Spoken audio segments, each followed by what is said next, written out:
magbasa ng salita ng hula. Mapalad ang nakikinig at tumutupad.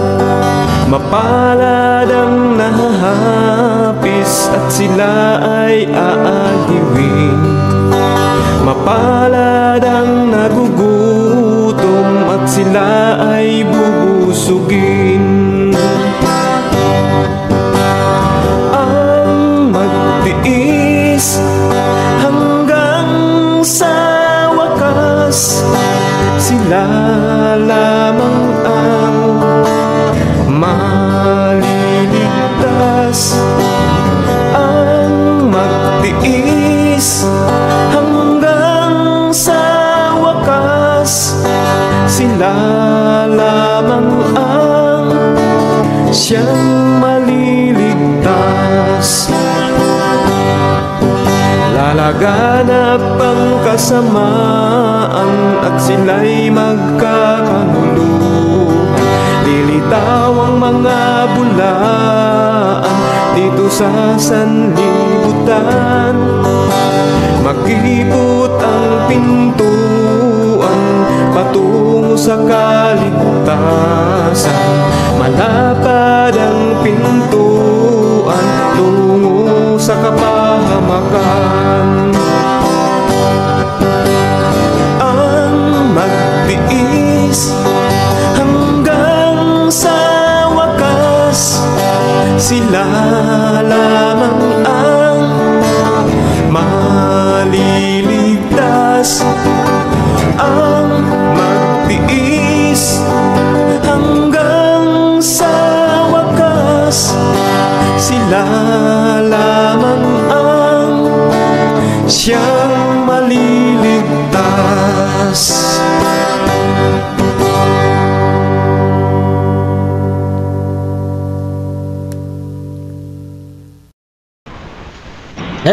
Hello and welcome sa Russia TV mga kapatid, at meron tayong kakaibang debate ngayong gabi na ito. At ang topic natin ay medyo personal siya kasi merong nababanggit na pangalan dito mga kapatid. Ang topic natin ay patutunayan ni Pastor Eric Villanueva na si Max, which is yung negative, na under the law ay ang tunay na supot. Ayan, tama yung narinig nyo mga kapatid ha.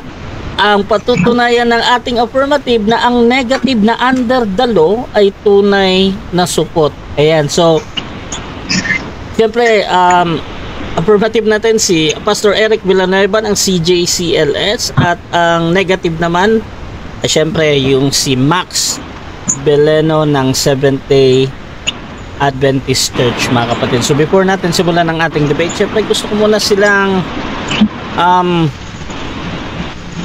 i-explain yung ating setup ng debate. Meron tayong 10 minutes of presentation, 7 minutes sa pagtatanong, 10 minutes sa rebuttal, 7 minutes sa second cross, at meron tayong 5-minute na final conclusion. At ang ating rules na gagamitin ay syempre yung aking standard rules sa Russia TV mga kapatid. Rule number 1, ang lahat ng sagot ay kailangan sagutin ng 20 seconds maximum. Either ito ay close-ended or open-ended question. Kung titigil ang sumasagot ng at least 3 seconds, magsasabi na ako ng next question mga kapatid.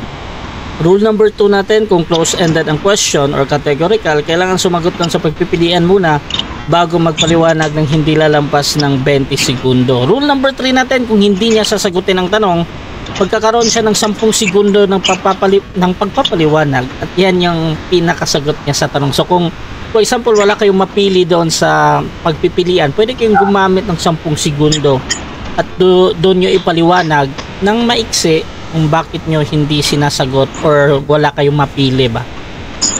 Rule number 4, sagutin ang tanong na naaayon sa tanong. So kung meron tayong tanong na sino, syempre magbibigay tayo ng pangalan. Kung ang tanong ay saan mababasa, chapter and verse, probably magbibigay tayo ng Bible verse at chapter and verse, parang gano'n. Ayan.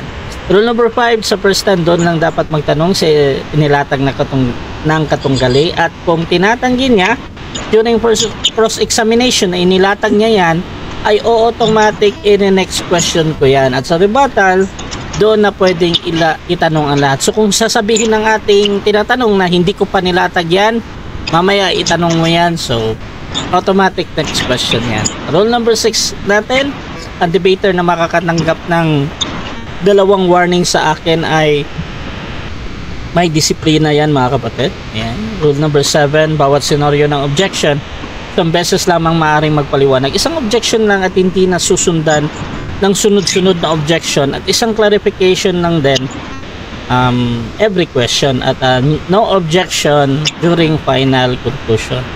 Rule number 8 natin, hindi po pinapahintulutan ang mga attacking naglalarawan sa physical na itsura mga kapatid.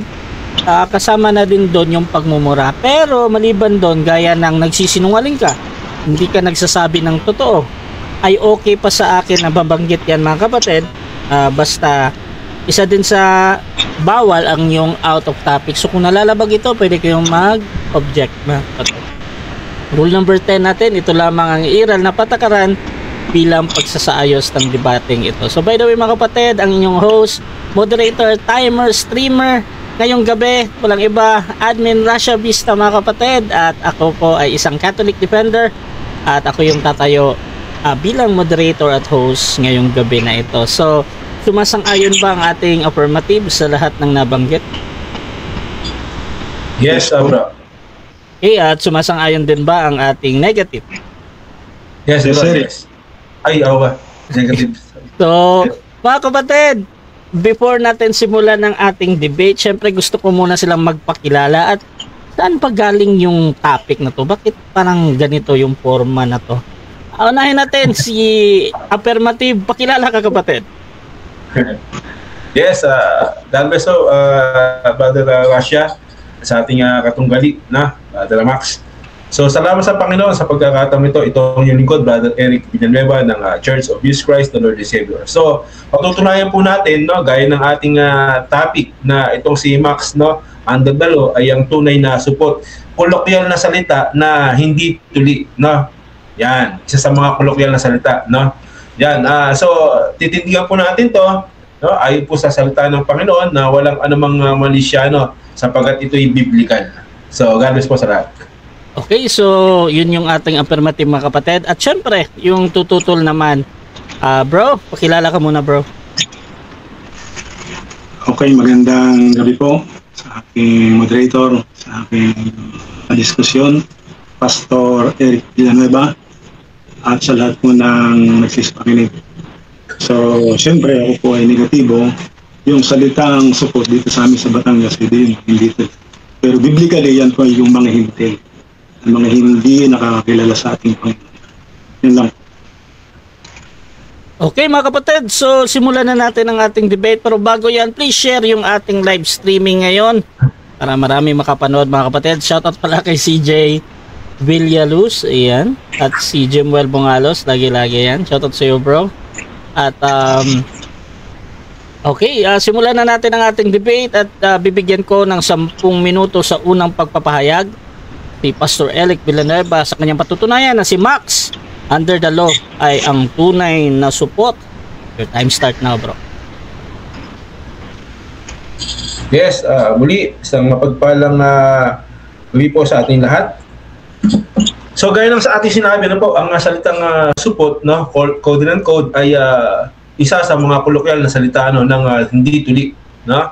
So itong ating patutunayan ay isang bagay na tunay nga, no, na itong mga under the law, tulad ni ang ating kaibigan Max, ay hindi siya talaga tunay na tuli, lalo na, no, yung salitang spiritual o sa puso. Ngayon alamin po natin, no, bakit ba sa Biblia, no, ay may sinasabi dito ang Biblia, no, ang Filipos, basahin po natin ang 3 sa talatang 2.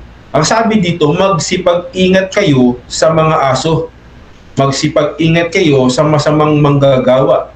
Magsipag-ingat kayo sa mga pagtutuli, sapagkat tayo ang pagtutuli na nagsisisamba sa Espiritu ng Diyos at nangagmamahuli kay Jesucristo at walang anumang pagkakatiwala sa laman. So, maliwanag po yun, no? mga kaibigan, no, na ito po palang sinasabi dito, merong pag-iingat. Bakit pinag-iingat, no, doon sa mga pagtutuli? Yan po yung tanong, no? Yan po yung malaking katanungan. Bakit pinag-iingat doon sa mga pagtutuli? Bukod dyan sa mga aso, no? Bukod sa mga masamang manggagawa, ay pinag-iingat din sa pagtutuli. Ngayon, alamin po natin, no? Okay, alamin po natin, no? Ito kasi nga pagtutuli, no, na binabanggit po dito, no, sa Tito, ang sabi po dito sa Tito 1, basahin ko po sa inyo ang kabanata at talata pong sa 7, no, tuloy po yan, kung bakit may inilagay na obispo, elders of the church, no, upang ay mangaral, no. Ang sabi po dito, no, okay, sa 9, nananangan sa tapat na salita ayon sa turo upang umaral ng magaling na aral at paniwalain ang nagsisisalansang. So, kaya nga naglagay ng mga mangangaral, no, kaya ng itong obispo, ay upang umaral ng magaling na aral. Kasi nga, pinag-iingat doon sa pagtutuli. Na? Pinag-iingat. At alam naman natin kung ano yung pagtutuling tinutukoy dito, which is under the law, no? Doon kay Moises, at malalaman po natin yan kung bakit. Kaya may inilagay na obispo. Ang sabi dito sa 10, sapagkat maraming mga suwail na nagsasalita ng walang kabuluhan at mga magdaraya, lalong-lalo na yaong mga sa pagtutuli.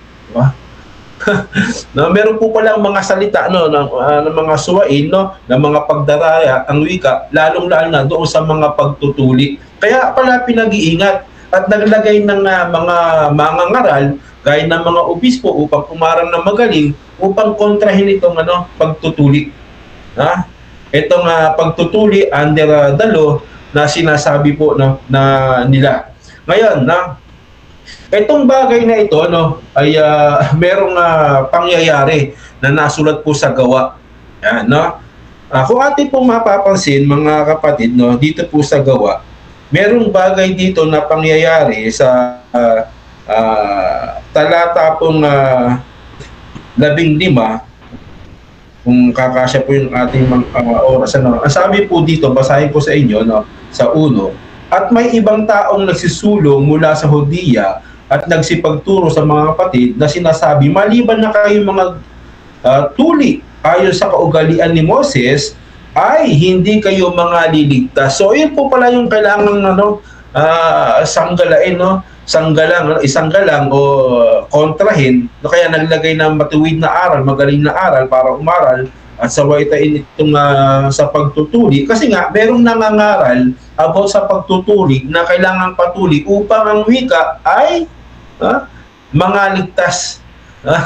Yun po ang dahilan, no, kung bakit, no, sa ganung bagay. So tatalon po tayo, no, ng basa dito. Okay. Dito po sa 4.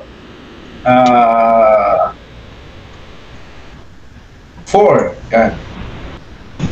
Okay, 5. Datapwat nagtindig ang ilan sa sekta ng mga Fariseyong nagsisampalataya na nagsasabi, kinakailangan sila'y tuluyin at sa kanila'y ipagbiling ganapin ang kautusan ni Moises.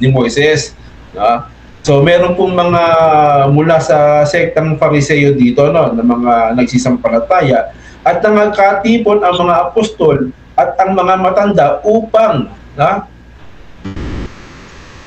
upang ang wika na pag-usapan ang bagay nito. At pagkatapos ng mga pagtatalo o maraming pagtatalo ay nagtindi si Pedro at sinabi sa kanila, mga kapatid, nalalaman na nung una ng panahon na nakaraang bilang ang Diyos upang sa pamamagitan ng aking bibig ay mapakinggan ng mga hintil o ng mga hindi tuloy na sa laman ang salita ng Ebanghelyo at sila'y manampalataya. At ang Diyos na nakatataho ng puso, ang wika, ay nagpatotoo sa kanila na sa kanila ibinigay ang Espiritu Santo na gaya ng naman, no, ng kanyang ginawa sa atin. So, hindi walang pagtatangi dito ang Diyos, either sa pagtutuli o sa di pagtutuli, no, sa ang wika dito. At tayo hindi niya tinanggi o tinangi sa kanila na nilinis na sa pamamagitan ng pananampalataya ang kanilang mga puso. Ngayon nga, bakit ninyo tinutukso ang Diyos na inyong nilalagyan ng pamatok ang batok ng mga alagad? Na kahit ang ating mga magulang ni tayo man ay hindi makadala, ang maaaring makadala, dapat naniniwala tayo na tayo mga liligtas sa pamamagitan ng biyaya ng Panginoon na gaya rin naman nila. So, yun po pala, kaya pinag-iingat, gaya ng mga itong mga Hudyong ito na dapat patuloy upang maligtas at naglagay ng mga obispo, mga mangaral upang kumain ng mabuting aral, dahil nga po meron pong mga pagtatalo dito kahit noong panahon pa. So dito, sabi dito, kapag pinadala mo yan o ipinatong mo yan, dinala, ipinamatok mo sa mga batok ng mga alagad, ang sabi dito, ang wika ay tinutokso ninyo ang Diyos. Kaya pinag-iingat. Yung po palang mga bagay na yan na gaya ng pagtutuli, na about under the law, ito po pala yung panunukso, ang wika dito, panunukso sa Diyos. So yun po yung mali. Kaya mag-ingat ang wika. Ngayon, sa pagpapatuloy nito, sabi po sa Galatia, abot pa naman siguro tayo para maibigay natin yung mga talata, sa 5, sa Galatians 5, ang sabi dito, sa kalayaan ay pinalaya tayo ni Kristo. Magsitibay nga kayo at huwag kayong pasakop na muli sa pagkaalipin. Narito, akong si Pablo ay nagsasabi sa inyo, kung inyong tinanggap ang pagtutuli, ay wala kayong papapakinabangan na anuman kay Kristo. Oo, pinatotohanan ko muli, bawat tumatanggap ng pagtutuli ay siya'y may kautangan tumupad.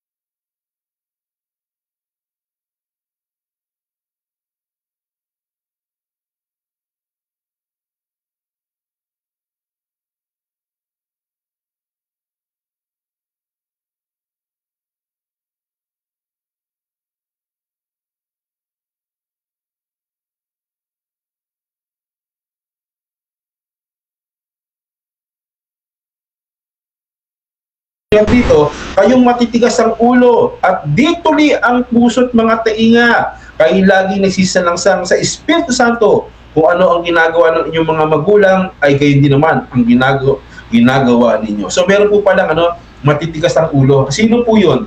Yung mga hindi tuli sa puso at tainga.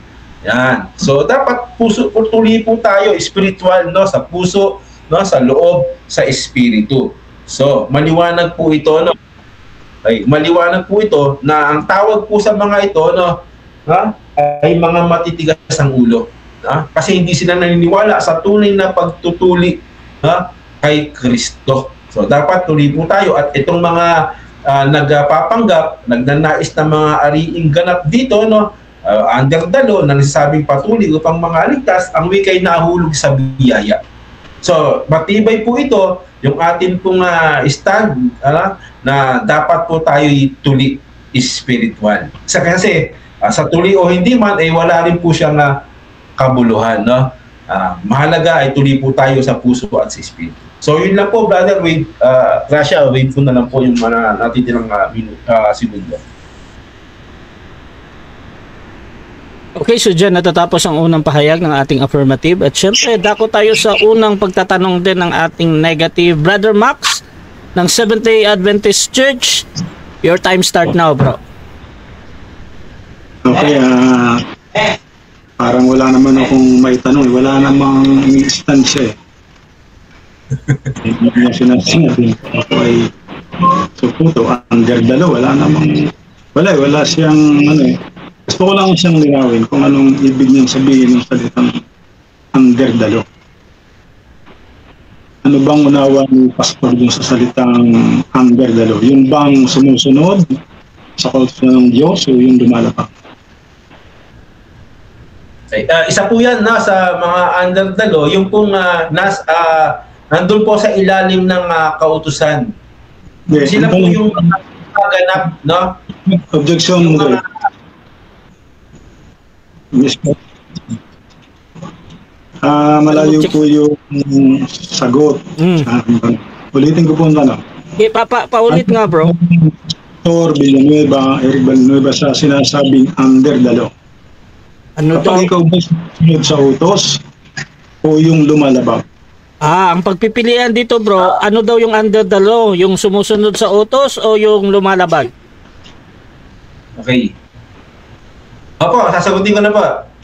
So, okay. So yung mga under the law, ito po yung mga nasa ilalim hupo sa wikang Greek, yung mga sumusunod dito o yung mga naroon sa ilalim ng kausa. Kasi pag sinabing hupo sa Greek ay sa ilalim, no? Nandun pa rin sila sa ilalim ng utos ng kautusan o ni Moises. Nandun pa rin sila sa ilalim. So kasama dyan yung pagtutuli, no? Na gaya ng sinasabi doon na Okay, hindi niya masagot ang aking tanong. Objection, Mr. Moderator. So, ito na lang po ang tanong. Wait lang bro ha. Sige, bro Eric, ikaw muna bro. Sige. Opo, nasagot po natin, pero pa siyang pahabol eh. Hindi na kailangan. Yung side kasi nasagot comment. na po natin. So ganito. Kailangan po yun. So, ganito bro. Punta na tayo sa next question. Ang sagot nga niya doon ay yung sumusunod. Ngayon, proceed ka na sa next question bro. Okay.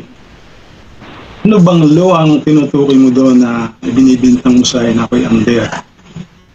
At ano bang sabi ng mga talata na binasa mo na dapat ay hindi ka na magpasakop doon?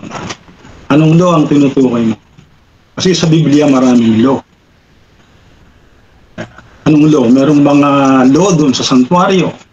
Merong law ng pagkikasampung bahagi. Anong law? Saan ako under? Kaya, Mr. Moderator, objection. Opo, ang topic po kasi natin about sa pagtutuli. So, tayo pa itatopic po natin sa under the law na po ba? Kasi out of topic po tayo eh. Okay. Iniisip ni bro Eric na out of topic to yung tanong mo bro Max. Anong counter objection mo doon? Bago ko Mr. Moderator, kaliwanag po ng topic natin. Patutunayan yan na ako'y under the law. Dalawa po yan eh. At kapag kay under the law, ikaw ay tunay na sumunod o hintil. Yun ang gusto niyang palabasin. Kapag kay under the law, ikaw ay hintil. Okay. Hindi ka na. Ako na. Kaya ito sa kanya, kung saan ako under the law, anong law? Okay. So nakuha ko na, ito yung decision ko mga kapatid. Actually, napansin ko nga dito sa topic nyo, si Max na under the law. Ang tinatanong ni Max dito, yung salitang law, ano ba daw yung ibig sabihin mo, Brother Eric? At tinatanggap ko yan as a valid question sa ngayon, Bro Eric. So, paano mo sasagutin to bro? 10 seconds or 20 seconds? Or sabihin mo lang next question. Okay. So, sagutin po natin, Brother Russia, 20 Sige, seconds, no? So, ito pong under the law ito po yung sa kautusan. Maliwanag yung ating tugon, no? Kahit nung una, yung mga nasa ilalim po nito, yung mga gumagawa. At ang ating topic, gaya ng ating sinabi, under the law, no? Na patungkol sa pagtutuli. So, dalawa, yun po yung connection nun eh. Ha? Yun po yung connection nun. Next question. Okay. Pagtutuli daw. Yan natin yung sagot niya ngayon. Alam mo naman makikinig yan. Next question na bro.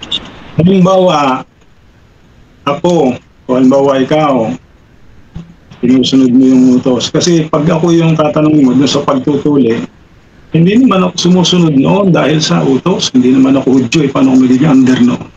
Kaya useless yung sagot napakala.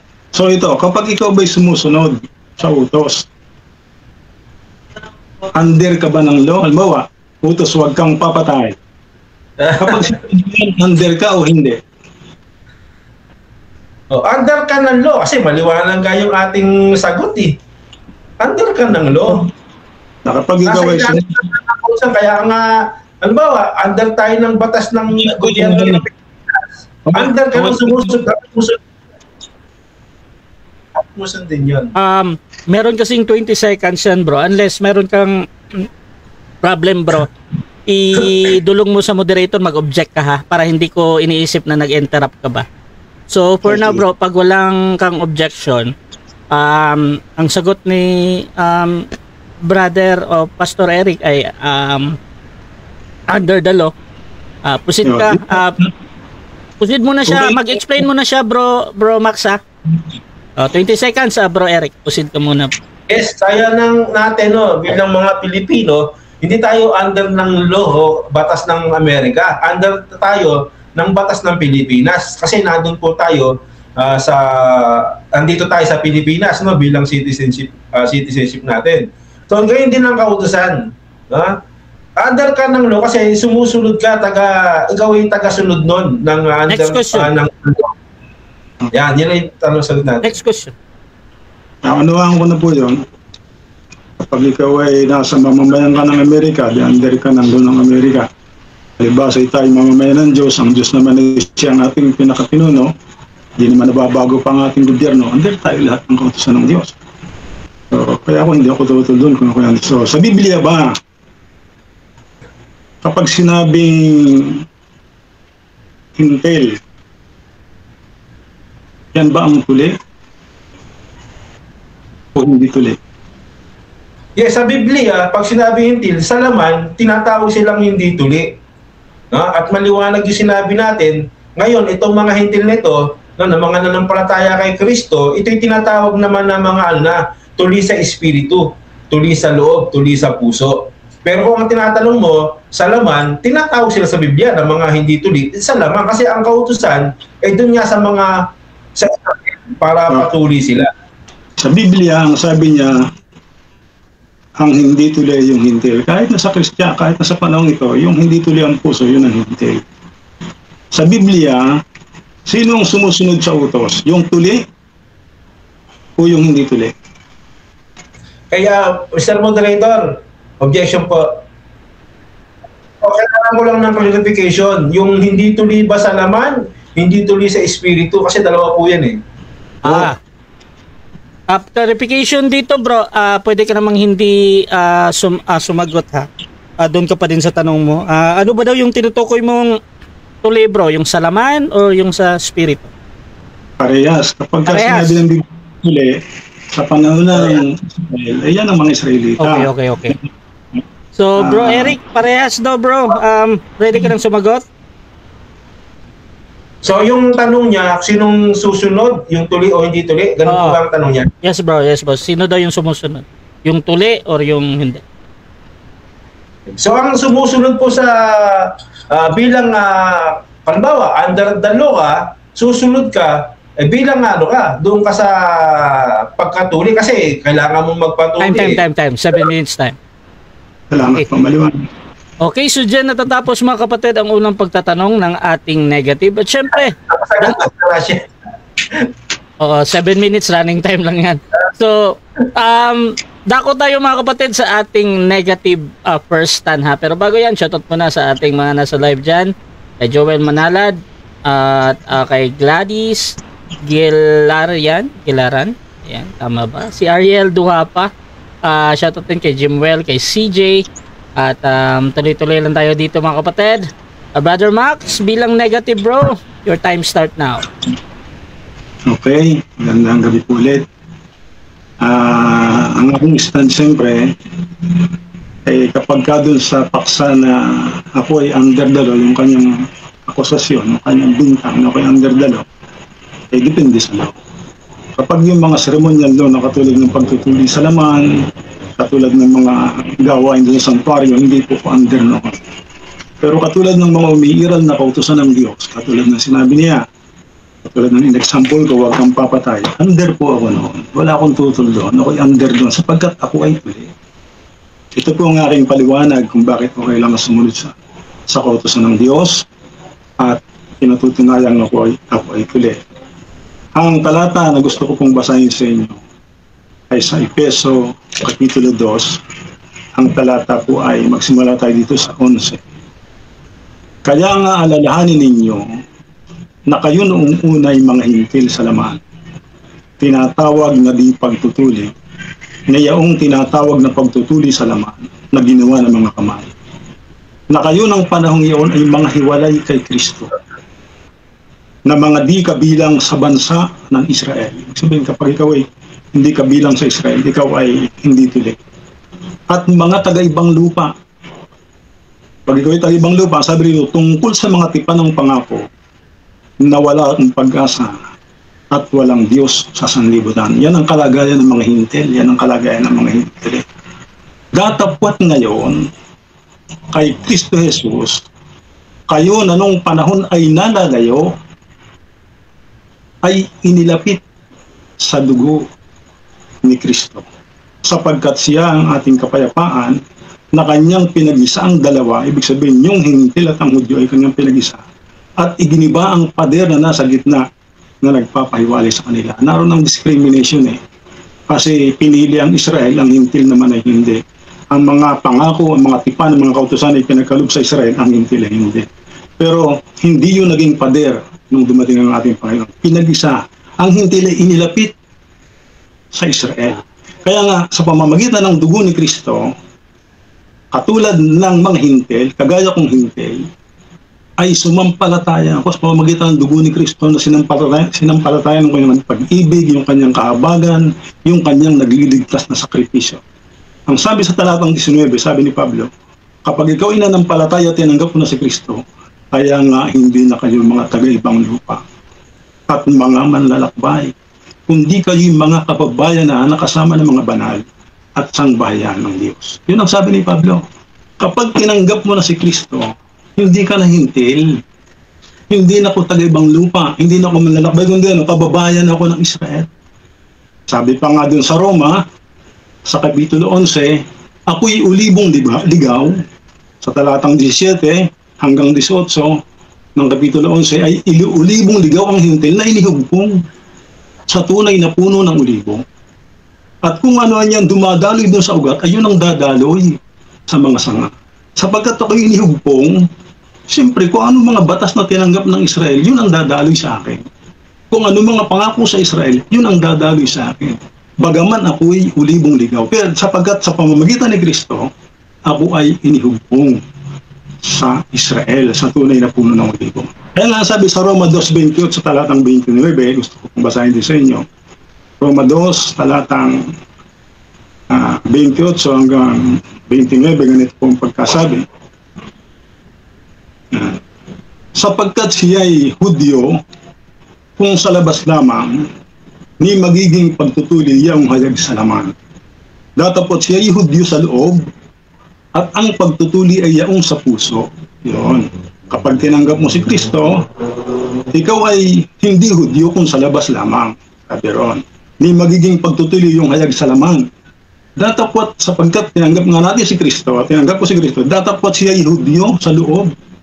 Yung isang hintil pala na nananampalataya kay Kristo ay Hudyo sa loob, at ang pagtutuli ay yaong sa puso, sa espiritu, hindi sa titik. Ang kanyang kapurihan ay hindi sa mga tao, kundi sa Diyos. Kung itaas po ninyo ang talata, ang sabi dito, sa talatang 26, kung ang di pagtutuli nga, ibig sabihin yung hintil, ay tumutupad ng katwiran ng kautusan. Meron kasi mga hintil nung araw na tumutupad ng katwiran ng kautusan, katulad din na Cornelio.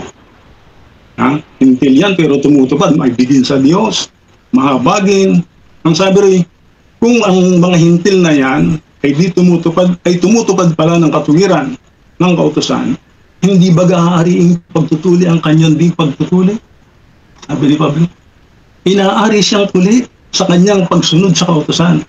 At yun at ang di pagtutuli sa katutubo, kung tumutupad ng kautusan ay hindi ba hahatol sa iyo na may titik, na may pagtutuli, na masumayin sa kautusan, sabi ko. ay kung yun naman tuli ay sumusuway, ay inaari din naman siya hindi tuli. Sa mga tuwid, ang tunay na tuli, ang sabi dito, ay yung sumusunod sa mga kautusan ng Diyos. Ang kanyang pagtutuli ay hindi sa laman, kundi sa puso. Ang kanyang kapurihan ay hindi sa mga tao, kung hindi sa Diyos. Kaya nga, hindi mo po pwede akong bintangan na ako ay hindi tuli, sapagkat sapat ang dugo ng aking Panginoon upang ako'y tubusin sa aking kasalanan. Tuli ang aking puso, Hudyo sa Espiritu. At dahil ako'y Hudyo sa Espiritu, Israel, ibinilang sa bayan ng Diyos. Therefore, sinusunod ko ang mga utos ng Diyos na ibinigay sa Israel. Kasi libang ikaw ay umanib sa Israel, sa bayan ng Diyos, wala ka namang pag-asa sapagkat ang kaligtasan ay nanggagaling sa Israel o sa mga Hudyo. Ang mga pangako, ang mga tipan, ang kautusan, ang paglilingkod sa Diyos ay pawang ibinigay sa Israel. Wala namang bahagi ang mga hintil. Paano ka magkakaroon ng bahagi? Ikaw ay aanib sa Israel sa pamamagitan ng dugo at pananampalataya. Therefore, sabi nga doon sa Hebreo, kung ano yung nasa ugat, yun ang dadali sa sanga. Hindi ka naman po pwedeng inihugpong ka na doon sa tunay na puno ng olibo, ay iba pa rin ang kilos at mga kautusan ginagawa mo. Sabi mo nga, kapag ikaw ay sumusunod sa kautusan, under ka ng kautusan. Yun ang under ng kautusan. Under ka ng kautusan ng Diyos. Ako rin, under ng kautusan ng Diyos. Lang naman mag-under ko sa kautusan ng pagano, ay doon ako galing. Iniwanan ko na ngayon, dati akong tagaibang lupa. Sabi sa Galatia 3, talatang 27, hanggang 29, ganito ang pagkasabi. Galatia 3, talatang 27, sapagkat ang lahat na sa inyo ay binotismuhan kay Kristo, ay ibinigay si Kristo. Kaya ang ibinigay sa akin na Kristo ay Hudyo yun. Kaya nga, at kung kayo'y kay Kristo, sa talatang 29, kayo nga'y binhi ni Abraham at mga tagapagmana ayon sa pangako. 9:4 ng aklat ng Roma. Sabi rito, napawang mga Israelita na sa kanila ang pagkukupkop at ang kaluwalhatian at ang mga tipan at ang mga pagbibigay ng kautusan at ang paglilingkod sa Diyos at ang mga kapangakuan. Malibang ikaw ay maging Israel sa Espiritu, ay hindi ka magiging kabahagi ng mga pangakong ito sapagkat ang pangako ay ibinigay kay Abraham, tagos hanggang sa ating kapanahonan. Kaya nga para maging kabilang ang mga hintil, dapat tayong sumampalataya sa pamamagitan ni Kristo ay magiging Israelita tayo. Sapagkat kung hindi tayo magiging Israelita sa Espiritu, wala tayong pag-asa. Sapagkat sa Israel lamang pinagkalubang pagkukupkop, ang kaluwalhatian, ang mga tipan, ang pagbibigay kautusan, ang paglilingkod sa Diyos. Ibig sabihin, yung paglilingkod mo sa Diyos, pastor, ay ba't ka naglilingkod sa Diyos? Kung hindi ka naman pala ibinilang sa Israel, hindi naman po pwedeng ang gusto mo lamang ay pangako, ayaw mo ng kautusan. Israel ang pinagkalooban ng kautusan. Kaya nga tayo nagiging kabahagi sa pagtupad ng kautusan sapagkat tayo ibinilang sa bansang Israel. Inihugpong, inari tayong Hudyo. Binhi ni Abraham, tagapagmana ng pangako. Tuli ang puso, hindi sa laman. Yun ang sabi. Hindi importante yung ikaw man yun ay tuli sa laman o hindi. Ang importante, tinanggap mo si Kristo. Sabi nga dun sa Efeso, ay nalinis ka, tinanggap mo ang ating Panginoon, at ikaw ay nagpa sa mga kautusan ng Diyos. Malibang ikaw ay maging Israelita, hindi magiging under the law. Kapag ikaw ay tuli, natural, ikaw ay under the law. Kapag ikaw ay under the law, ay under of law, pagano. Pag hindi, dalawa lang yan. Okay, so okay po. Okay bro. So dyan natatapos ang unang presentasyon ng ating negative. At dako tayo sa first cross ng ating affirmative sa negative. Bro Eric, time start now, bro. Yes. Opo. Yes. So, unang tanong natin, no, kapatid. Kapag ba sinabing hentil, automatic kalaban ng Diyos? Kapag? Ano po yun? Kapag sinabing hentil, automatic kalaban ng Diyos? Wala namang kalaban ng Diyos. Kahit ikaw hindi tuli, o ikaw ay tuli, lahat tayo iniibig ng Diyos. For God so loved the world so much. Tao lang ang tumatanggi. Ang Diyos kailanman ay hindi lumayo sa tao kahit na ang tao ay nagkasala. Kahit pa nga sa Israel, paulit-ulit nagkasala. Kahit sa mga hintil. Hindi ka away. So, ibig sabihin, itong mga hintil na gumagawa ng kasamaan laban sa Diyos, hindi sila kalaban ng Diyos. Hindi, wala naman sinabing sila ay kaaway ng Diyos. Iniligtas pa nga sila ng Diyos kahit wala silang ginagawang kabutihan sa Diyos. Di ba? Hindi nga sila nagtumutupad ng mga kautusan ng paghahandog sa kasalanan, kabilang sa santuario. Ni hindi nila alam ang 10 utos. Ni hindi sila nag-iikapo. Ni hindi sila kung ano-anong mga utos ang kagaya ng ginagawa ng mga Hudyo. Pero, inibig sila ng Diyos. At nung sila ibigin ng Diyos, iniugpong sila sa Israel upang maging kabahagi ng mga kautusan. So, ikaw ba ay aariing ganap sa pagtutuli o kautusan? Pagtutuli ng sa laman o sa puso? Yes, even sa kautusan. Kasama yan under yan ng law Alin po yun? Ikaw ba ay aariing ganap? Ikaw ba ay aariing ganap sa kautusan? Even sa pagtutuli? Ano ba? Susagot na ako o meron ka pang Okay. Sige, okay na bro, kay bro Eric, bro Max, lead ka bro. Okay.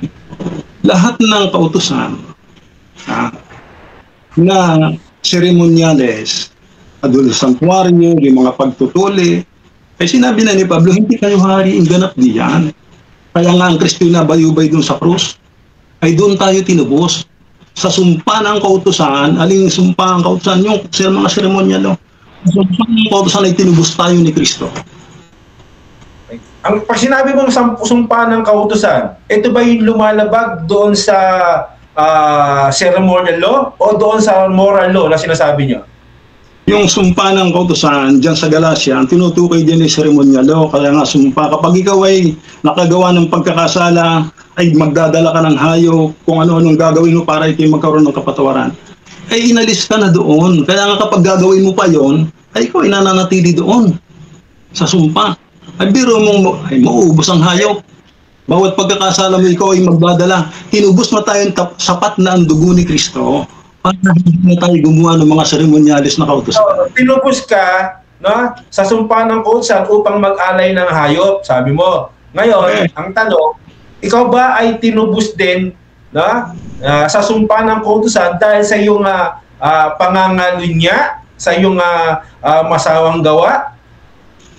Yes, tinutubos ako doon. Sabi sa aklat ng Juan, unang Juan, kapitulo 2, ang talatay 1, mumunti kong mga anak. Ang mga bagay na ito'y sinusulat ko sa inyo upang huwag kayong magkasala. Ngunit kung kayong magkasala, ay meron kayong tagapamagitan sa Ama. Yun nga ang dugo niya ang ating tumutubo sa atin. Meron tayong tagapamagitan sa Ama. Hindi lang tinutukoy doon sa Galatia yung ceremonial law, even moral law. Sapagkat sabi mo, yes, tinubos sa mga gumagawa ng masama, ng mga pangalan niya. Tama, mali? Mali ang inyong analogy sa aking sagot kasi kaya ka tinubos doon sa kautosang seremonyal. Kasi kung hindi ka tinubos doon, bawat pagkakasala mo, pastor, ay magdadala ka ng hayop. Kitang-kita ka ng tao. Ay ano naman kayang nagawang palukuhan ni Pastor Eric at may hilahilan na naman baka. Inalis ka na doon sa kahihiyang yun. Ano na lang gagawin mo? Mananalangin ka na lang. Kaya nga meron tayo na ngayong tagapamagitan sa Ama. Sapat na ang Kristo. Doon ka tinubos sa mga seremonyal na kautusan. Sa kasalanan mo. Yun ang naglilid. So, ikaw ba bilang under the law, kailangan bang gawin ang lahat ng kautusan?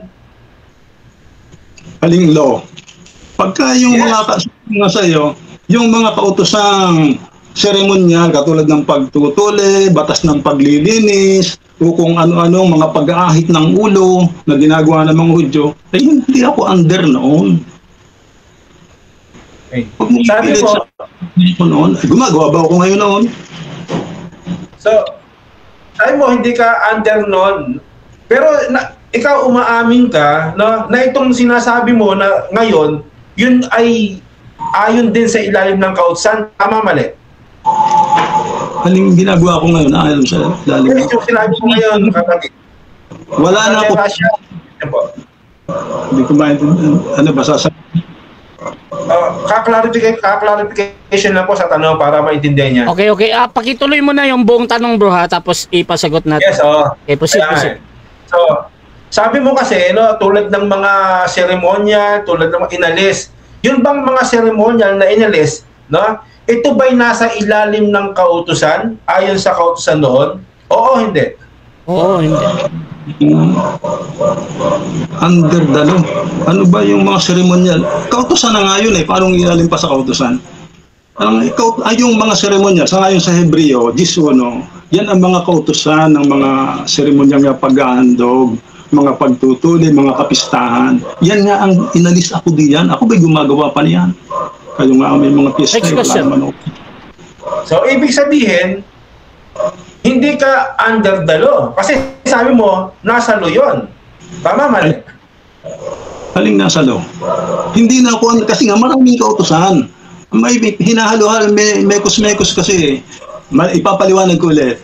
Hindi ako under ng law na yung tinutukoy ng mga seremonyal law, mga kapistahan, mga utos sa mga Hudyo na hindi naman nakailangan ngayon, ipinako na ni Kristo, anino ng mga bagay na magsisarating at ang katawan ay si Kristo. Kaya nung mga Kristo, yun bang pag-iika po ay ceremonial law? Kaakibat. Time. 7 minutes time. Is kaakibat. Time na bro. Okay, so mga kapatid, dyan nagtatapos ang first stage ng ating debate at tuloy-tuloy lang tayo dito mga kapatid. Dako tayo sa ating rebuttal stage at mauna dito si Brother Eric ulit. 10 minutes, your time start now, bro. Okay, so sa totoo lang mga tagapakinig, mga kaibigan, no? Ang kasalanan kasi, yung paggawa ng kasalanan, ang ama niyan yung dyablo. So pag sinabing Satanas, ibig sabihin kalaban niya ng Diyos. Kaya nang tinanong natin siya kanina, yun bang mga tao na gumagawa sa labag sa Diyos, yung ginagawa niya yung gawa ng dyablo, siya ba ituturing na kalaban ng Diyos? Sabi niya hindi, no? So doon po pa lang makikita po natin na ang ating kaibigan ay medyo kinapos po ng unawa dito, no? Sapagkat tayo nung una yung mga kaaway dahil sa ating mga kasalanan, hiwalay nga po tayo no? Hiwalay po tayo. So ang Diyos, no, kapag ikaw'y lumabag sa Diyos, sinunod mo yung kalaban ng Diyos, ginawa mo yung gawa ng kalaban ng Diyos, ituturing ka rin kalaban ng Diyos. Either ikaw ay Hudyo sa laman, even o kahit pa ikaw ay hintil din sa laman. So, doon po makikita po natin yung pagkakaiba nito. Kasi, no, pag tanong ko kanina, yung bang pag sinabi bang hintil, ibig bang sabihin kalaban o hindi sa Diyos? Kasi meron pong tinutukoy sa Biblia na iglesia ng mga hintil. Ang tinutukoy po rito ng mga hintil, no, ay tinutukoy po ito yung mga mananampalataya na mga tuli po sa Espiritu, tuli po kay Kristo. No? Iba po yung mga hintil sa laman na gumagawa ayon sa laman. Yun po yung kaibahan po nun, mga kaibigan po. So dito, nang tinanong po natin siya about sa ginagawang ba lahat ng kautusan, hindi naman daw. Kaya tinanong natin, yung bang ceremonial law, even the tithes, ito ba'y under the law? Under the law naman daw. Ibig sabihin, no? Ibig sabihin, nagkaroon siya ng contradiction sa kanyang aral. Bakit? Kasi sa lumang tipan, kasama yon sa sa kautusan, buo yon, no? Tinatawag po yun na ilalim, no, ng kautusan. Yan po, no? Nasa ilalim sila ng kautusan. Kaya sabi niya, yung nasa ilalim ng kautusan, yung gumagawa ng ng kautusan. Ang tanong, bakit hindi mo ginagawa yung buong kautusan? gayong ikaw ay nasa ilalim ng kautusan. O ano yung sinitas mong talata, di ba, sa Bagong Tipan, ayon sa Ebanghelyo, nahiwalay ang wika sa kautusan at hindi na kailangan ng mga sinatawag niyong ceremonial law. Pero sabi ni Pablo, sila na mga nag-aaring ganap sa kautusan, tinutukoy kasi rito sa Galatia, kaya nga doon po nahuli po siya nung tinanong po natin, sabi niya, ang tinutukoy lang daw doon ay yung mga ceremonial law, tulad ng mga paghahain, inalis na, ganyan, ganito, tinubos daw tayo doon.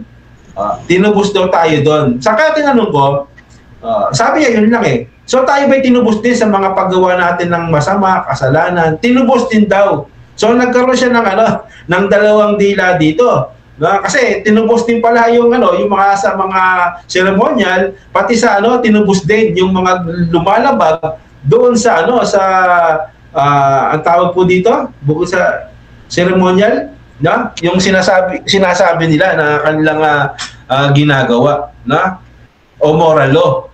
Parehas din daw pala. So nagkaroon siya ng bitak doon, nasilipan po siya ron.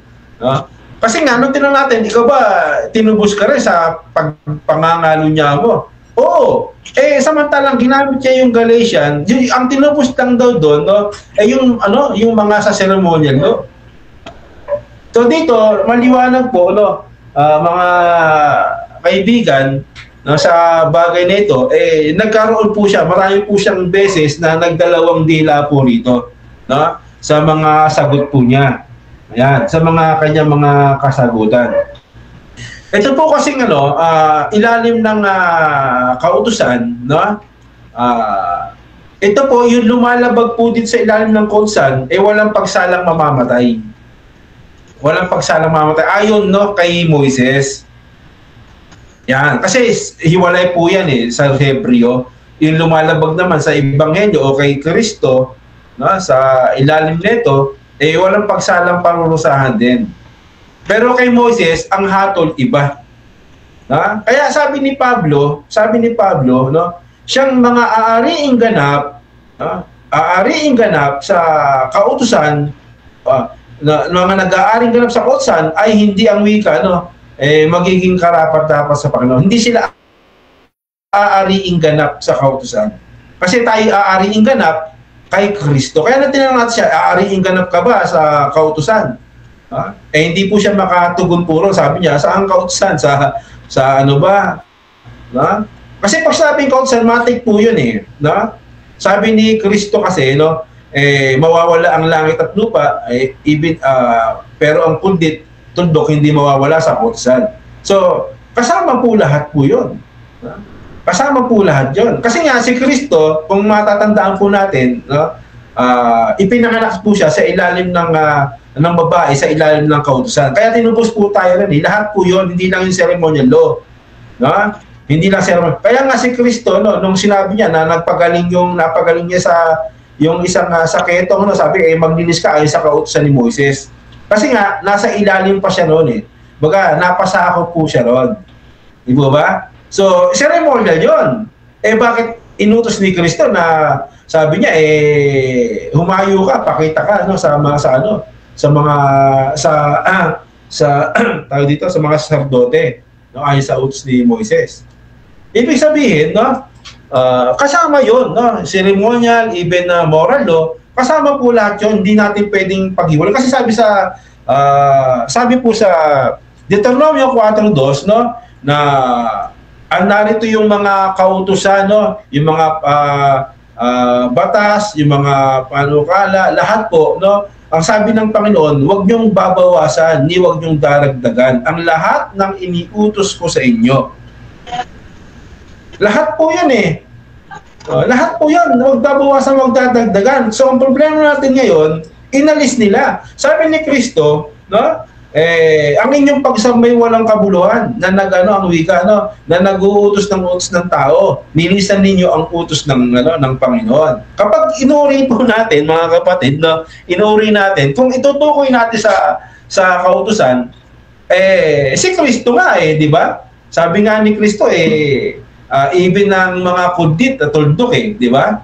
Ay hindi mga wawala. Di po ba? Tapos kayo naman, niwala ninyo. Yan ang problema nyo, niwala ninyo. Tumakbo ka agad kayo doon sa sa Ebanghelyo. Sa Ebanghelyo kagad kayo tumakbo. Hindi nyo alam, si Kristo ipinanganak sa ilalim ng kautusan. Diba? Si Kristo isinugo doon sa mga naligaw sa bayan ni Israel. Sa bahay ni Israel, sa mga naligaw. So, ibig sabihin, kasama po yun. Later on nawala kasi nga, tinubos na tayo nung siya'y namatay na. Si Kristo sa krus. Yan, yung mga nasa ilalim ng kautusan. Kaya nga dumating si Kristo, ito po ay tinatawag na ngayon under the law of Christ. Tayo ang wikay na mga nasa ilalim na ng kautusan ni Kristo. Which is hindi under the law of the Old Testament. Hindi po siya ron. Hindi po yung kasama yon. Yan. Kompleto po yung utos ni Kristo. Nasa ilalim tayo nun. Kaya nga, ang tao doon hupo, under. Susunod ka ron. Itong kaibigan natin si Brother Max, hindi sumusunod. Kalahati lang sinusunod si Kristo, hindi niya inalis Itong mga kaibigan natin, kalahati lang ang sinusunod. 50-50 sila under the law. Tapos 50-50 grace. Gracia. Yan po tayo mag-iingat sa gantong mga aral na medyo merong kinapos po na kinapos po ng unawa sa bagay nito. Ngayon, yung po palang pagtutuli na tinutukoy, medyo na po tayo rito, na nagkamali po tayo ng interpretasyon dahil sa akala natin yung sa laman ng pagtutuli. Pero ganun pa rin, pasok pa rin sa under the law. Under the law pa rin siya. Even sa pagtutuli. Kaya sumang-ayon din pala siya na hindi pala sa laman yung pagtutuli. Mabuti, sumang-ayon siya sa atin pong stand. Ganun din pala yung kanyang stand. Yan. So, mga kapatid, ulitin po natin, itong mga nasa ilalim ng kautusan, kasama po lahat yan. Kaya nga sabi ni Pablo, sino mang nag-iibig na arihin ganap ng pagtutuli, o kautusan, ay kautangan niya. Meron siyang utang, Brother Max, utang ninyo. Ano yun? Sabi mo kasi, yun po yung ceremonial law. O di utang ninyo na gawin ninyo yung buong kautusan. Pati yung ceremonial law, gawin nyo kasi utang. At sabi mo, ceremonial law yun. Time. Okay, so dyan natatapos ang rebuttal at dako tayo sa second cross ng ating negative sa affirmative. Brother Max, your time start now, bro. 7 minutes. Sabi mo kanina kalahati lang ang sumunod mo. Aling kalahati? Tinutukoy mo pa. Yes, ayon po sa lumabas sa bibig ninyo, na binanggit nyo, moral and the ceremonial law, 50-50 po yun. Iniwan nyo kasi yung kalahati, yung ceremonial, nasa ilalim ng kautusan yan. Sabi ni Pablo, utang ninyo, nagawin ang buong kautusan. Buong kautusan kasi tawag dyan Pag inalis mo yan, si Kristo nga, di ba? Hindi inalis Alin ang tinapos ni Kristo? Ikaw ba sumusunod pa ng paghahandog at pagtutuli sa laman, yung paghahandog sa santuaryo? Hindi naman kasi ako under the law Under the law kami. Tapos na po ba yung tanong mo? Kasi hindi pa sabi mo Pastor. Sabi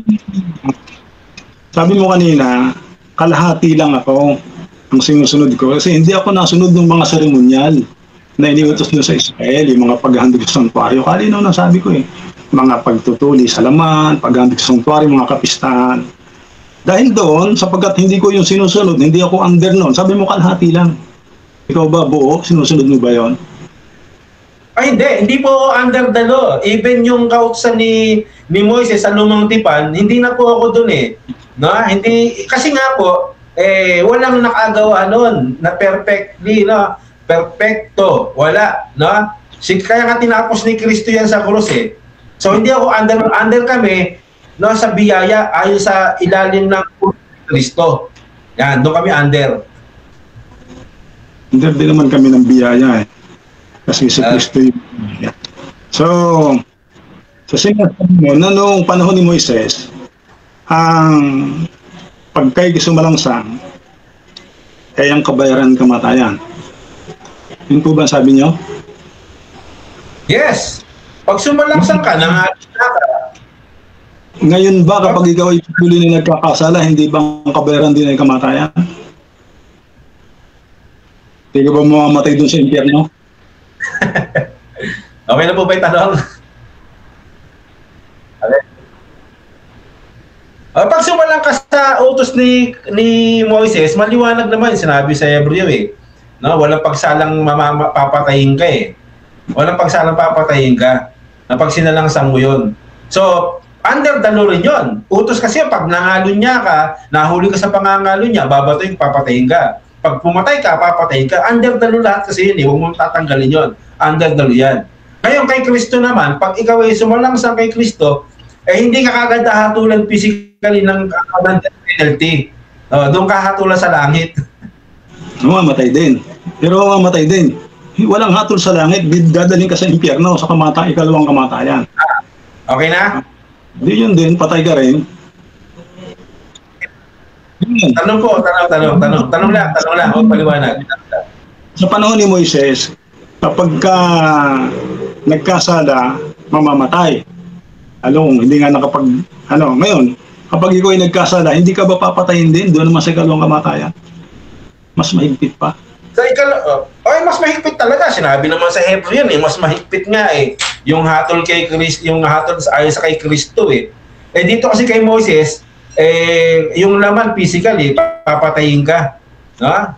Yan lang, dito kay Kristo, spiritual, talagang ibabato ka eh. Kasi nilabag mo yung ebanghelyo, lumabang ka sa ebanghelyo ayon sa utos ni Kristo. Talagang yun. Kamatayan yun. Mas matindi pa nga. So, pero dito kay Moises, literal, under the law yun. Kasi dapat sundin din yan eh. Wala dapat itangi yan eh. Okay. Sabi mo kanina, Matthew 5:17, yung sinasabi doon ni Kristong hindi niya sisirain ng kautusan. Sabi mo, pati yung mga seremonyalo, hindi sisirain. Totoo, hindi. Yung ba sabi mo? Ayon po kay Kristo, kasi nga, gaya na sinabi ko, under the law, ipinanganak siya sa ilalim ng babae, sa ilalim ng kautusan. Wala naman siyang sinira doon eh. Ano ba sinira niya ron? Ha? Wala naman siya sinira doon eh. Kaya nga ginawa niya yon, siya lang yung nakaganap, para sa ganun, ipako niya sa krus niyan. No? Hindi na tayo maging sa ilalim ng kautusan. Kasi walang makakagawa niyan, lahat nagkasala eh.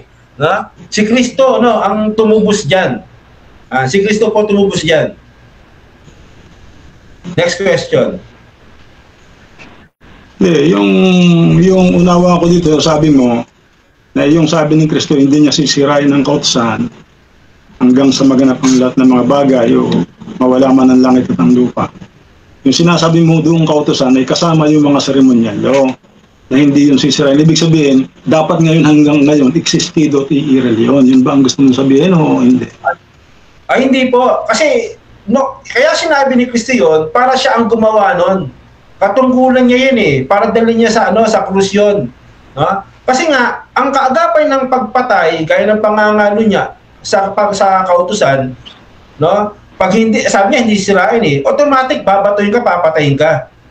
No? Kaya pag inalis mo yun, lahat po yun, ako niya yun, hindi pa pwede magtira ka doon. Hindi, naniniwala ka din na yung mga seremonyal na kautusan ay tinapos na. Lahat po yan, Lahat po yan, sabi nga ni Pablo sa tres ng ikalawang Korinto, maliwanag po yun, Napakaliwanag ng sinasabi doon, Maliwanag po yun about sa law at saka sa ebanghelyo na sige Pablo ang wika ay nahandun nga po siya sa minister siya ng bagong tipan. Hindi ng matandang tipan. Okay. Sabi mo ay tinapos na. Ngayon, kasasabi mo lang kanina, Pastor, na kapag ikaw ay pumatay, mali yung pagpatay, mali yung pangalo niya, ikaw ay under pa rin noon dahil sinusunod mo yon. sabi mo, tinapos mo. Yes. So, kasi ang tawag dyan sa bagong tipan, naman na yan eh. Yung pagpatay, gawa na ng laman ang tawag dyan. Gawa na ng laman. Okay.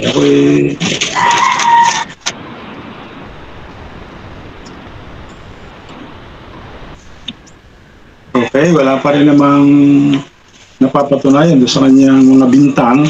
Unang-una, yung underdalungan niya, hindi niya maintindihan kung anong law. No?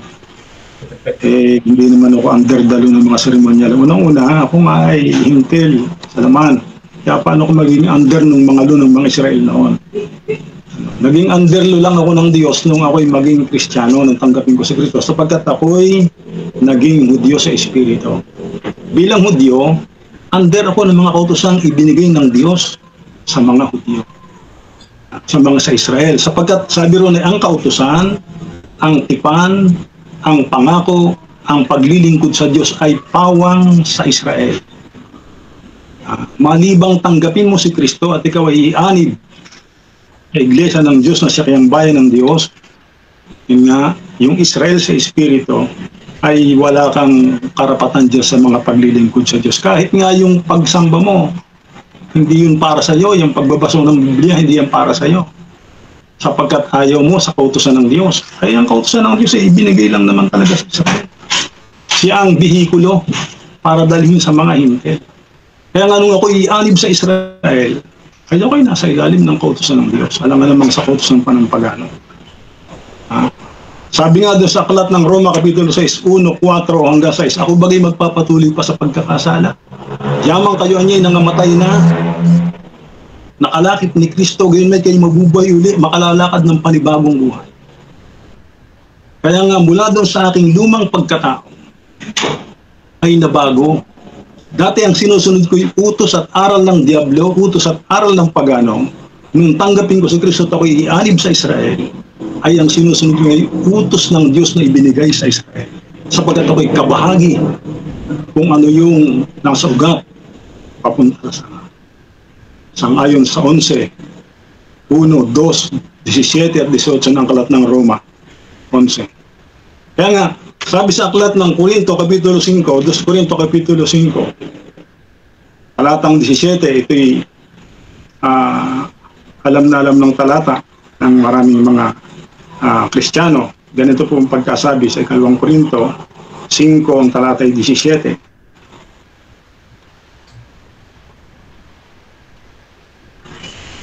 Kaya't kung ang sino man ay na kay Kristo, yun, sa aking mga talatang binasa kanina, kapag ikay na kay Kristo, binhi ni Abraham. Pag ikay na kay Kristo, ikaw ay hindi na hintil, kundi ikaw ay Hudyo. Inaring bayan ng Diyos, isinalib sa Israel. Tagapagmana ng pangako, hindi lang ng pangako, maging ng mga tipan, maging ng mga kautusan. Kaya sabi rito, kaya't kung ikaw, ang sino man ay na kay Kristo, siya ay bagong nilalang. Yun yun. Mula sa aking pagiging hintil, ay naging bagong nilalang. Sabi nga sa Roma 6, 1, 2, 3, 4, 5, patuloy, ay ako'y nakalalakad na ng panibagong buhay. Bagong nilalang. Ang mga dating bagay ay nagsilipas na, narito, siya ay pawang naging mga bago. Kaya nga nung una, ang pangilin ko, pangilin ng pagano. Dati rin akong nauuntog sa mga santo, sa pagluhod at pagsamba. Dati rin akong nagpuposisyon at may dalang mga kandila. Dati rin pangiling ko'y linggo at mga pista-pista pa. Ay nung ako'y maging bagong nilalang, tanggapin ko si Kristo, ang lahat ng mga bagay ay nabago. Nagsilipas na. Narito, sila'y pawang naging mga bago. Dati kumakain ako kahit na ano, yung kahit na pinagbabawal pala ng Diyos sa kanyang bayan, dati kinakain ko yun, pero naging pawang naging mga bago. Yun ay nagsilipas na. Hindi yung sasabihin mo ikaw ay Kristiyano ngayon, nabago ka na, ay para tayong alimasag na tagilid ng lakad, tagilid pa rin hanggang ngayon. Walang nabago. Walang hindi naglalagay ng pagkakaiba sa malinis at sa pangkaraniwan. Sa banal at sa karaniwan. Ang kautosang sinusunod ay kautosan pa rin ng sanlibutan. Yun, hindi nababago, walang pagbabago. Samantalang sabi rito, ang mga dating bagay ay nagsilipas na, narito. Sila'y pawang naging mga bago. Kaya nga, bilang natuli sa puso, mula sa pagiging hintil ay naging Kristiyano. Yung sinasabi mo kaninang hintil, iglesia ng mga hintil. Eh yun ay mga nagsisipalataya, hindi na yung tinatawag na hintil.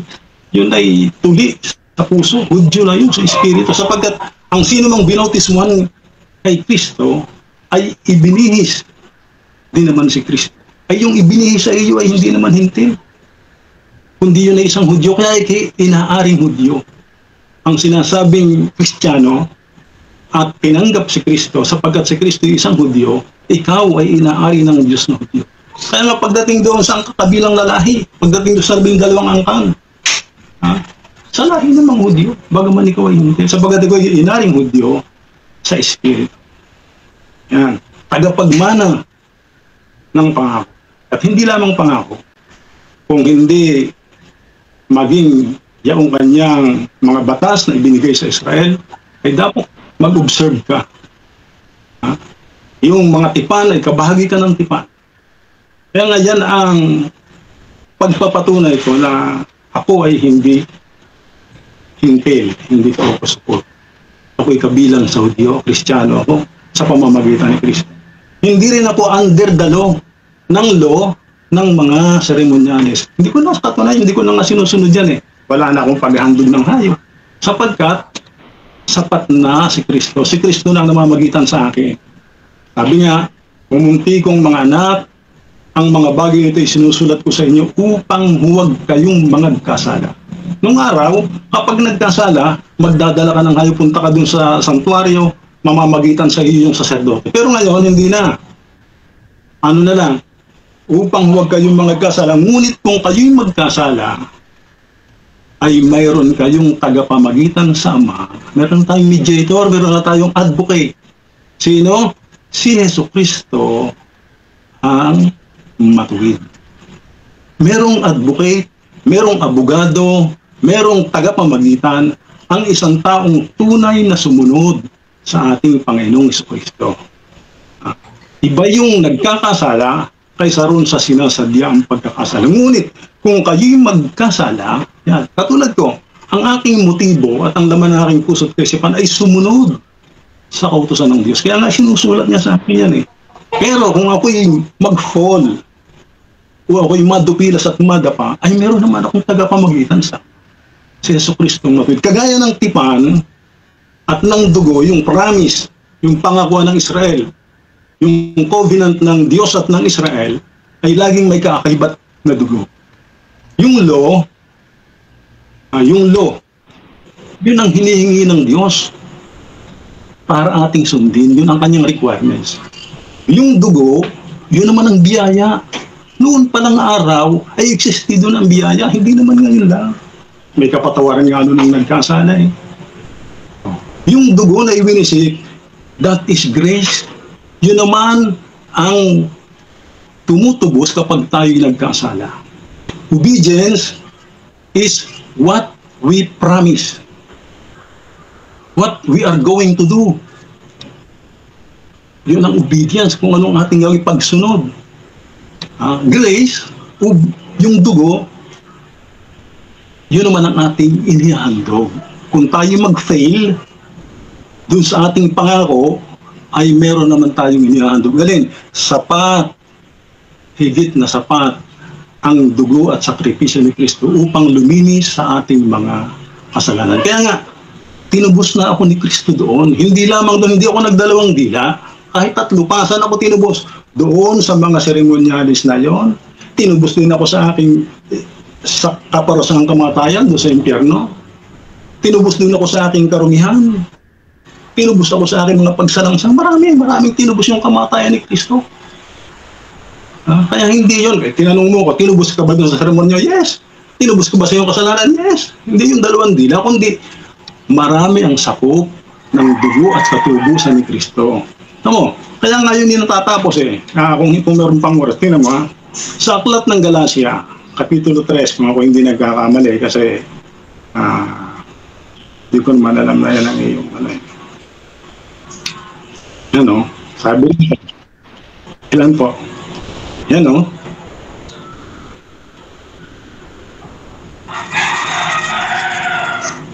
Ano ba ito? Hindi ko makita eh.